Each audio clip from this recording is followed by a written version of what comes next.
अस्सलाम वालेकुम। Welcome to Alizeh cooking channel. आज मैं आपके साथ शेयर करूंगी लौकी के कोफ्तों की रेसिपी। ये कोफ्ते इतने मज़ेदार होंगे कि आप कीमे के कोफ्ते भूल जाएंगे। सबसे पहले एक पैन लें और इसमें 1 कप बेसन डालकर हल्की आंच पर भून लें। बेसन को हल्की आंच पर भूनना है, तेज़ आंच पर नहीं, वरना बेसन जल जाएगा। इसे हम हल्की आंच पर भूनेंगे। बेसन को हमने इतनी देर भूनना है कि बेसन का कलर हल्का सा गोल्डन हो जाए और इसकी खुशबू आने लगे। जब बेसन में से खुशबू आने लगेगी तो इसका कच्चापन ख़त्म हो जाएगा। इस टाइम पे आपने इस चूल्हे को बंद कर देना है।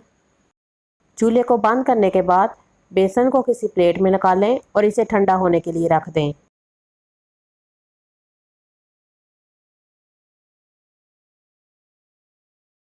1 किलो लौकी ली है और इसे मैंने छील कर पानी के साथ धोकर साफ कर लिया है।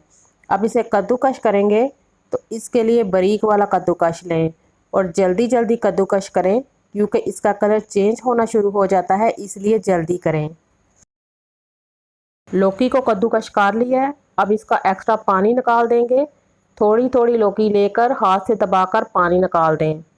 इस पानी को अब आप फ्रिज में रख दें और जब हम ग्रेवी बनाएंगे तो इसको यूज़ करेंगे। अब हम कोफ्ते बना लेंगे।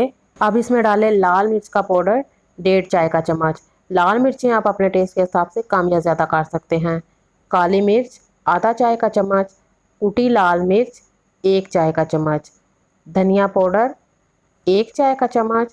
गरम मसाला ½ चाय का चम्मच।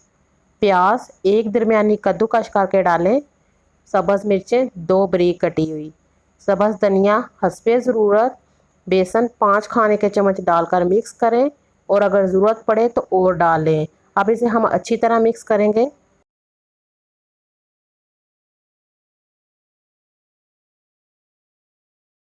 अच्छी तरह मिक्स करने के बाद इस टाइम पे मुझे मिक्सचर में थोड़ा सा पानी लग रहा था, तो मैंने बाकी का बेसन डाल लिया है। अगर आपका मिक्सचर भी थोड़ा सा आपको पानी वाला लगे तो आप इसमें और बेसन डाल लें। अच्छी तरह मिक्स करने के बाद अब लास्ट में डालेंगे 1.5 चाय का चम्मच नमक। नमक आप लास्ट में डालें, वरना ये मिक्सचर पानी छोड़ देगा और नमक आप अपने टेस्ट के हिसाब से कम या ज़्यादा कर सकते हैं। नमक डालें, अच्छी तरह मिक्स करें और कोफ्ते बना लें।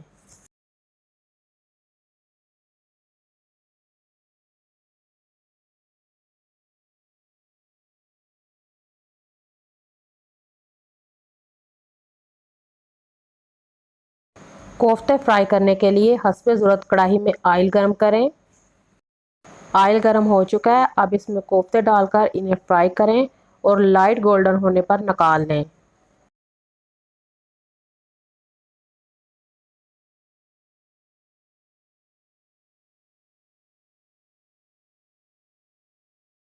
कोफ्ते फ्राई हो चुके हैं। कोफ्तों को साइड में रखें और कोफ्तों के लिए ग्रेवी बना लें। फ्लेम को ऑन करने के बाद एक कढ़ाई लेंगे। अब इसमें 1 कप तेल का डालें। जिस तेल में कोफ्तों को फ्राई किया था उसमें से 1 कप तेल डालें। ऑयल हल्का सा गर्म हो गया है। अब इसमें प्याज का पेस्ट डाल दें। प्याज का पेस्ट बनाने के लिए 3 दरमियाने साइज़ के प्याज काट कर ग्राइंडर जार में डालें। थोड़ा सा पानी डालें और अच्छी तरह ग्राइंड कर लें।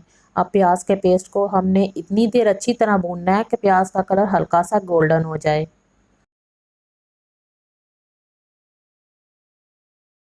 7 से 8 मिनट अच्छी तरह भूनने के बाद प्याज का कलर लाइट गोल्डन हो गया है। अब इसमें 1 खाने का चम्मच अदरक लहसुन का पेस्ट डालें और अच्छी तरह मिक्स कर लें। अदरक लहसुन डालकर 1 मिनट पकाने के बाद अब इसमें डाल दें टमाटर का पेस्ट। टमाटर का पेस्ट बनाने के लिए 2 टमाटर लें, ग्राइंडर जार में डालें, थोड़ा सा पानी डालें और अच्छी तरह ग्राइंड कर लें। अब इसे अच्छी तरह मिक्स करें। टमाटर डालकर अच्छी तरह मिक्स करने के बाद अब डालेंगे सफ़ेद ज़ीरा 1 चाय का चम्मच। नमक 1.5 चाय का चम्मच। नमक आप अपने टेस्ट के हिसाब से कम या ज़्यादा कर सकते हैं। लाल मिर्चें 1 चाय का चम्मच। लाल मिर्च भी आप अपने टेस्ट के हिसाब से कम या ज़्यादा कर सकते हैं। कुटी लाल मिर्च ½ चाय का चम्मच। हल्दी ½ चाय का चम्मच। बारीक कटी सब्ज़ मिर्च 2 अदद डालकर अच्छी तरह मिक्स करें और मसाले को 4 से 5 मिनट के लिए अच्छी तरह भून लें।